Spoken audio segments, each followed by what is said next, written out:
Good morning. আরে আজকে তো মনে হয় টিচার্স ডে। স্যারের পা ধরে সালাম করি, স্যার একটু খুশি হইব না। Sir happy teachers day sir. আরে উঠ উঠ উঠ উঠ উঠ উঠ। কিরে তুই আজকে আমার এত সম্মান দেখাইতেছস? তুই যে জাউরা কাহিনীটা কি? স্যার আজকে টিচার্স ডে না, এর লিগে আপনি একটু সম্মান দেখাইলাম।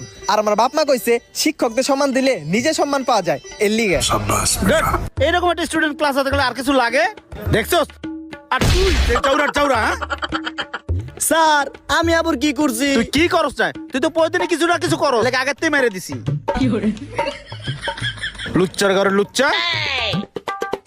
আসসালামু আলাইকুম। ওয়ালাইকুম আসসালাম। মুন্না সাহেব, প্রিন্সিপাল স্যার ডাকছে। সব টিচারদের নিয়ে একটি মনে গুরুত্বপূর্ণ মিটিং আছে। আচ্ছা আপনি যান, আমি আসতেছি। আচ্ছা আসেন। আরে তুই সিঁড়ি গাবো, আমি আইতেছি। আয় তোরা থাক, আমি আইতেছি। 100 টাকা আমার খারা, আর ওই দিক থেকে স্যারের গো আমার খারা।